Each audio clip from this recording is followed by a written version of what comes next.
여러분 안녕하십니까. 잘난 체하는 노건입니다. 6월 27일 오후 5시 7분이네요.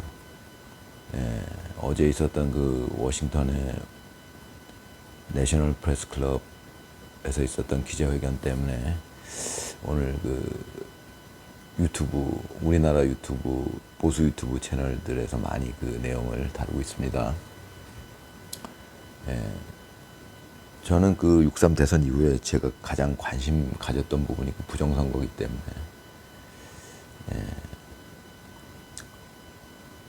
그 어제 자정이었던 것 같은데 거기서 아주 제가 이제 그 거기 뭐 고든창은 이제 트럼프하고 어느 정도 그 CPEC이라고 뭐 그 미국 보수 무슨 그런 회의라고 그러나요? 그런 데서 이제 트럼프가 연설하던 중에 그 고든창을 일부러 막 불러서 당신이 하는 얘기는 내 생각과 거의 동일하다 뭐 이런 얘기를 하는 그런 장면들도 있고요. 그 지금은 유튜브가 있어서 그런 것들을 찾아보려고 마음 먹으면 얼마든지 찾아봅니다. 저는 게을러서 무슨 도서관 가서 뭘 찾아보고 뭐 신문 또 예전에는 신문의 시대였잖아요. 한 20년 전만 해도. 그러면은 그때 제가 정치에 대해서 관심이 없었던 이유 중에 하나가 게을러서 그런 것도 있었습니다. 그러니까 그 당시에 정치에 대해서 잘 알고 계신 분들이 있었는데 그런 분들은 매일 신문을 그냥 거의 매일 다 읽다시피 하시는 분들이었어요. 저는 뭐 그런 거 싫어하니까. 근데 이제 전에도 말씀드렸지만 제가 궁금하게 생각했던 게 이제 왜 MBC나 그때 당시 9년 전에 MBC나 그 KBS에서 안 된다고 했던 또라이라고 했던 그때 또라이라고 그랬었어요. 그 방송에서 언론에서 저거 미친놈이다 뭐 그런 식으로 방송을 했었습니다. 트럼프는 완전히 미친 인간이다. 쟤는 될 리가 없다 이렇게 방송을 했었습니다 그때. 근데 지금 와서 보면 이제 그게 CNN에서 얘기한 걸 그대로 옮긴 거예요. 네, 참 지금도 의문이 남는 게 그러니까 CNN하고 지금 우리나라 방송국하고 그 연계가 엄청나게 심하게 돼 있는 것 같아요. 지금 제가 생각해 보면. 왜냐하면 그때 제가 의문이 있었던 게 우리나라가 이제 경제력도 어느 정도 되고 우리나라 방송국이 미국에 당연히 기자를 파견할 만한 능력이 충분히 되는데 우리나라 기자를 파견해 갖고 그걸 취재한 게 아니라 CNN에서 보도한 걸 그대로 넘겨받아서 방송을 하고 있었거든요. 그게 신기하더라고요. 근데 이제 지금 와서 이제 좀 의문이 풀리죠. 거의 뭐 같은 세력에 의해서 장악된 것이 아닌가 뭐 이런 생각이 들어요. 지금은 연관이 굉장히 깊게 돼 있는 것 같습니다. CNN과 우리나라 그 MBC, JTBC 뭐 이런 데가 지금 그렇게 보여지네요. 제가 이제 생각해 보면. 그래서 이제 그 내셔널 프레스 클럽에서 얘기했던 그 내용, 이제 고든창이라는 사람은 이제 그렇더라고요. 트럼프랑 상당히 친분이 있더라고요. 그 원래 정의로운 사람들은 그 서로 그 마음적으로 연계가 되게 돼 있어요. 예. 그러니까 이제 고든창도 이제 그런 사람이더라고요. 정의로운 사람이죠. 트럼프도 그렇고요. 제가 보기에 그렇습니다.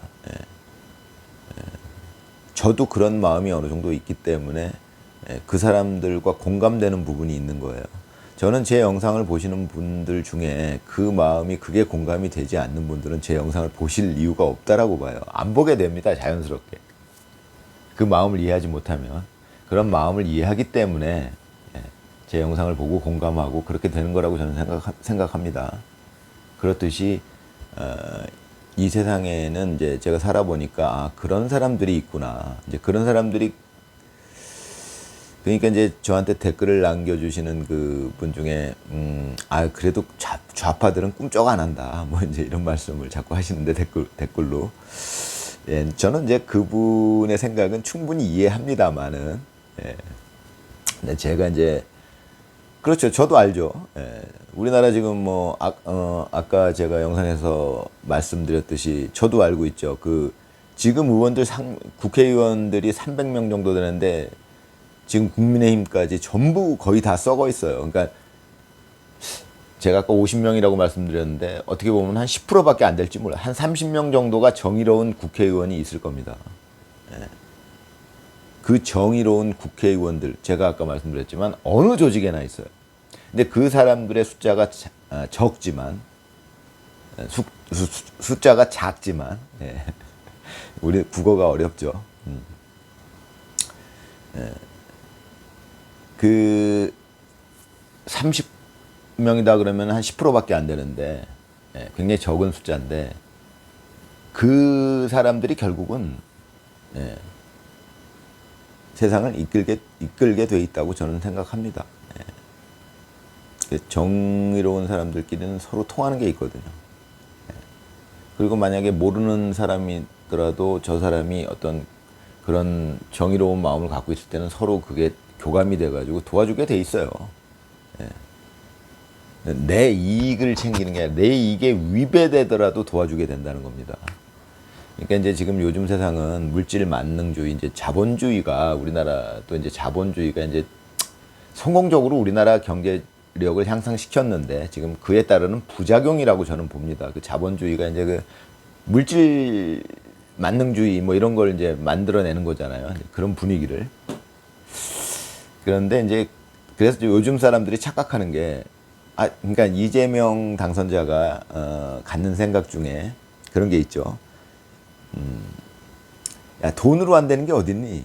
야, 돈 싫다는 사람은 어딨니? 이제 그런 생각을 하고 있습니다. 이재명 당선자는. 네, 그게 어느 이제 그 유튜브에도 나오고요. 제가 이제 그걸 본 적이 있는데 그 사람이 하는 여태까지 해온 그 행적을 보면, 예, 그런 생각을 하고 있구나. 지금 우리나라에서 그런 생각하는 사람들 많죠.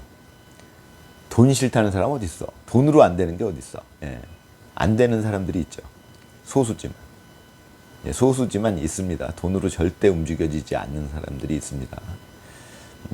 그 사람들은 그걸 이해를 못해요. 그럼 그 사람들은 소수인데 무슨 의미가 있어? 예, 많지 않은데. 어쩌다 한 명 있는 게 뭐 의미가 있습니다. 옛날에 그 독립운동가 중에 자기 재산 다 털어가지고 독립운동하던 분도 있죠. 예, 목숨까지 바쳐가면서. 그 소수의 사람들이 굉장한 힘을 발휘하게 됩니다. 결국은. 그것 때문에 제 영상에 이제 댓글을 자주 남겨주시는 그분한테도 제가 이제 그런 말씀 드리고 싶어요. 너무 실망하지 마세요. 결국은 사필 규정입니다.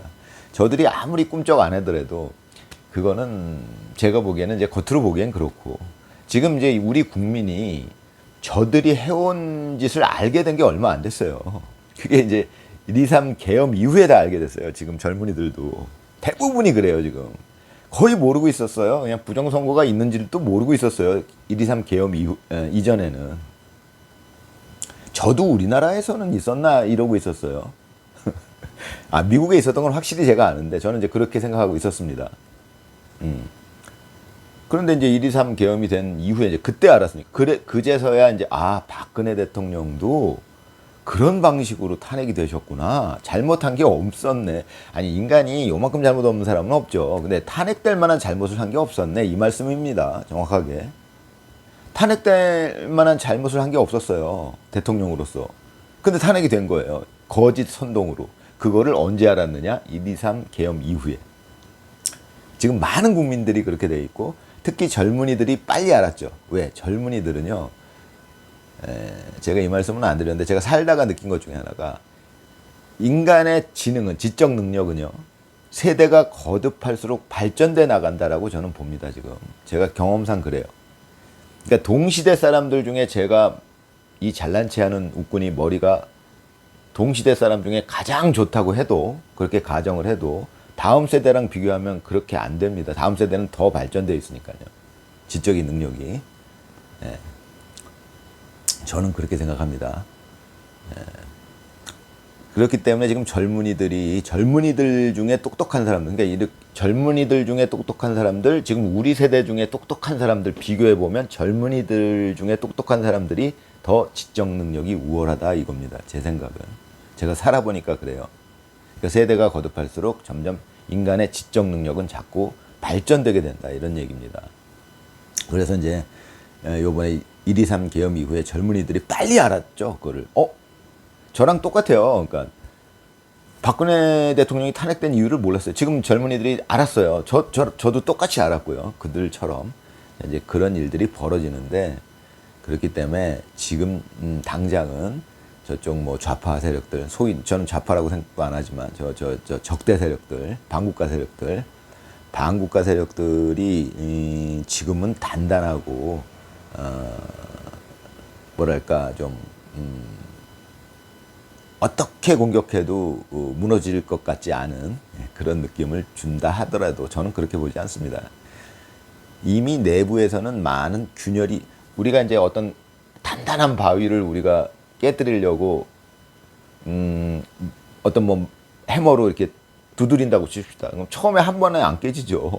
그 단단한 바위가 멀쩡해요. 꿈쩍도 안 해요. 근데 그걸 계속 때려봐요. 그러니까 조그만 망치로 때려도요, 만약에 그걸 계속 뭐 한 1년 정도 계속 때리는, 아무리 조그만 망치로 때려도, 아무리 큰 바위도 1년 때리면 다 부서집니다. 그러니까 처음에 때릴 때는 꿈쩍도 안 하죠, 바위가. 예, 겉보기에 아무 균열도 안 생기고. 그렇듯이 저쪽이 아무리 단단해 보여도 제가 인생을 살아보니까, 이 머리 좋은 웃군이 인생을 살아보니까, 그래서 제가 관심을 가졌던 것은 저 시위가 계속될 것인가였어요. 이게 한 번에는 안 깨지죠. 근데 이걸 계속 반복하면요, 다 깨집니다. 예, 우리나라 속담에 10번 찍어서 안 넘어가는 나무 없다라는 말이 왜 나왔겠습니까? 한 번 해가지고는 그 큰 나무가 도끼질 한 번에 꿈쩍하겠습니까?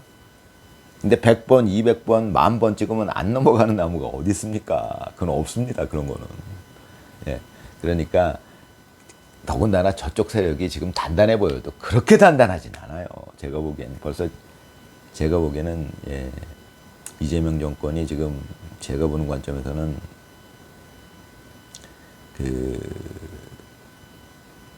국내적으로도 벌써 이제 그 젊은이들이 윤어겐 운동을 계속하고, 그들이 그걸 모르겠습니까? 방송에서 방송을 안 하는 것 뿐이지 자기들이 그걸 모르겠냐고요. 알죠? 지금 우리나라 국민들, 젊은이들이 윤어겐 운동을 어떻게 전개하고 있는지 모르겠습니까? 바보들이 아닌데. 그 사람들도 똑똑해. 머리는 좋아요. 잔머리 무지하게 좋은 사람들이에요. 그 사람들이. 잔머리가 특히 좋아요. 그런데 그걸 모르겠냐고요. 알죠? 당연히. 우리나라 국내에서 지금 젊은이들이, 그 사람들이 우리나라 젊은이들의 그 시위를 예의주시하고 있을 거예요. 근데 지금 만약에 그 사람들이 지금 저쪽 그 반국가 세력들이 지금 정권을 잡았는데, 그 사람들이 여력만 있었으면 그걸 어떻게든 누르려고 할 거예요. 뭐 반대 집회도 만들고 별의별 방법을 다 써요. 그 사람들은. 방송으로 막 이상한 내용 해가지고 막 짜집기 해서 방송 만들어갖고 그거 힘 빠지게, 그런 집회가 힘이 빠지게 막 거짓 정보도 막 섞어가지고, 뭐 쟤네들이 뭐 이상한 집단들이다 뭐 그런 거 막 퍼뜨려가지고 저 힘 빠지게 만들 수 있습니다. 근데 지금 못하고 있는 이유가 뭐냐면, 제가 보기에 지금 거기에만 신경 쓸 수가 없어요. 저쪽 입장은요. 지금 미국에서 아까 말씀드렸던 어젯밤 자정에 그 전 세계를 상대로 우리나라 부정선거에 대해서 폭로하고 그러고 있는데, 거기에 신경 쓰기도 바쁘죠. 더군다나 이재명 당선자는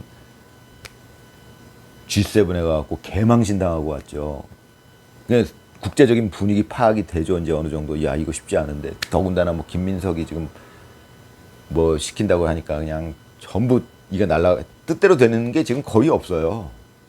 그러다 보니까는 저 시위가 자기들이 알고 있는 저 위험하다 하면서도 지금 손댈 수 있는 여력이 없는 겁니다. 제가 보기에는. 근데 균열이 없다고요? 에이, 꿈쩍도 안 한다고요? 에이, 그건 아니고요. 지금은 그렇게 보이죠. 꿈쩍도 안 하는 것처럼 보이죠. 예. 아무튼 어저께 그 미국 그 워싱턴에서 있었던 그 기자회견에서 아주 또 충격적인 내용이 있었어요. 그 모스탄인가 그 사람이 그 영어로 막 얘기를 하는데, 이제 우리나라 동영상을 보면은 자막이 없는 것도 있어요. 네, 저는 영어를 그래도 한 20, 30%는 알아들어요. 그냥 생으로 해도. 영어는 못하지만 20, 30% 정도는 알아들어요. 그냥 말을 자막 없어도. 그런데 그 사람 말 중에 이제 자막이 깔린 걸 봤죠. 저는 뭐 20, 30% 알아가지고는 뭐 이게 안 되니까요. 그러니까 자막으로 있는 걸 보는데 아주 충격적인 내용도 있었어요. 그 사람이 직접 얘기한 겁니다. 지금 우리나라 이제 유튜브에서도 그 내용을 자꾸 방송을 해요. 근데 그게 입에 담을 수 없다. 성창경 씨도 그 얘기를 하더라고요. 여러 사람이 지금 그걸 언급을 해요. 그게 워낙 충격적인 내용이에요. 이재명 당선자의 어린 시절에 관한 얘기입니다. 중학생 때, 뭐, 초등학교 뭐, 이렇게, 그래가지고 소년원에 갔다는 내용입니다. 그 여러분들이 찾아보세요. 그 사람이 모스탄이라는 사람이 그냥 얘기한 거예요, 그게. 그게 팩트입니다. 그거 또 음모론이니 뭐 그런 말을 어디서 들었냐, 뭐 이런 얘기 하는 사람들 있어요. 예, 그러고 어디서 듣고서 그런 얘기를 하느냐, 믿지 못할 얘기 왜 하느냐, 뭐 이런 사람들 있는데, 그거는 이제 제 얘기를 잘 들어보시면 알 거예요. 제가 얘기하는 거는 뭐 그런 이상한 얘기가 아니고, 실제로 모스탄이라는 사람이 그 워싱턴, 뭐 내셔널 프레스 클럽인지 뭐 거기 이제 그 룸에서 여러 사람 뭐 우리나라 민경우 전 의원인가 뭐 그 사람도 있고 여러 사람이 쭉 있었어요. 한 7, 8명 되는데 그 중에 한 명이 뭐 고든창이고 그 중에 한 명이 모스탄인데 여러분들이 좀 관심 있게 보시면 그 사람 얼굴 자주 나와요. 우리나라 그 선거 감시단으로 왔었던 사람이에요. 근데 그 사람이 그 발표를 하는 중에 그 얘기를 꺼냈어요. 대단한 얘기, 이상한 얘기예요, 그거. 진짜 너무 쇼킹한 얘기예요. 그러니까 오죽하면 우리나라 그 유튜버들 성창경 씨 같은 분들은 그거를 인용하다 그 내용을, 저도 지금 내용을 얘기를 안 하는 겁니다. 이게 워낙에 지금, 근데 이제 여러분들이 좀 찾아보세요. 그럼 그거 뭐 찾아보면 지금 많이 올라와요. 그 이재명 그 저기 당선자에 대한 어린 시절에 관한 이야기. 왜 소년원에 가게 됐는지. 그래서 왜 소년공이 아니라 진학을 할 수 없었던 그 이유, 그런 거에 대해서 얘기를 합니다. 예, 찾아보시면 압니다. 여러분, 즐거운 오후 보내시기 바랍니다. 감사합니다.